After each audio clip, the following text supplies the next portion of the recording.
So I'm going to ask the exact same question I started the last two with. Where are we at? Happy with the day? Did we meet expectations, or are we? Yeah. You know, it was a good day. I'm happy with it. It was tough.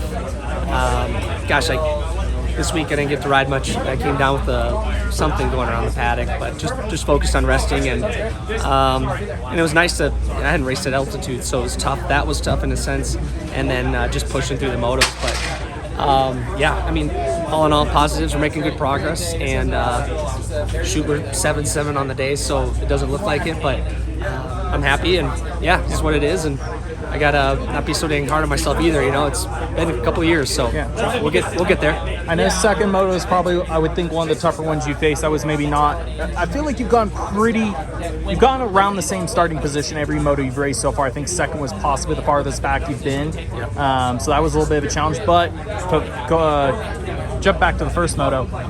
Again, you started more with those front 4 or 5 guys, and like we talked about last week, I felt like watching the gap, it didn't spread out as much. It was definitely much closer, and that's the progress. You know, I mean, when I'm looking at the overall, how tight we are, how close we are to the leaders, everybody else, that's what I'm gauging. So if we can keep doing that, hey, that to me is positive. So for sure, and even the second moto, I was putting on a good charge there, and I got up to McElrath, and I just got caught in his pace. Yeah. And I ate Roost for a bunch of laps. I almost made the pass, didn't make the pass, and it was just like, never did make the pass. And then Jason actually came back by and passed me because he went down, and that was like a little bit deflating. So, but yeah, it was a push. We had to dig deep these couple motos, and but it feels good. It's rewarding, and I'm still pumped to be out here. How's Minnesota life treating you right now?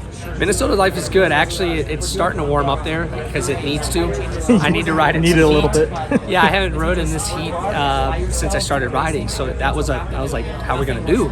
But it's gonna be 95 back home this week, and so nice and warm. Get us ready for High Point.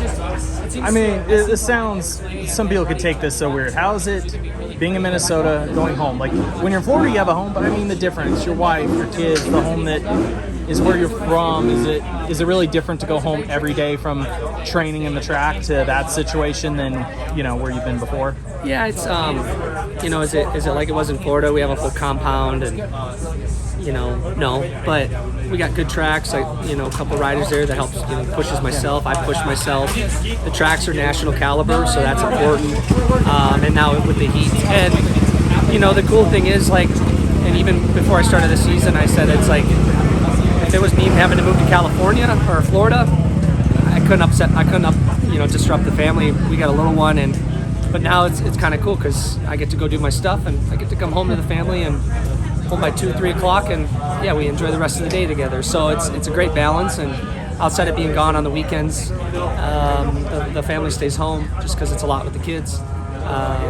It's kind of cool, like, where I'm at this point. So. Last one. Who's practice wrenching for you? Is your dad helping you out again, or who's? No, I got a buddy. He's a good kid. His name's Drew Slocum. Grew up racing with him. He's about 20, 21, I believe. Just a great kid. Excited to learn. He worked on a few teams, helped a few guys, and he came home this summer. So it actually worked out good because I needed some help. So he's a full-time practice guy up there and brings the bike every day.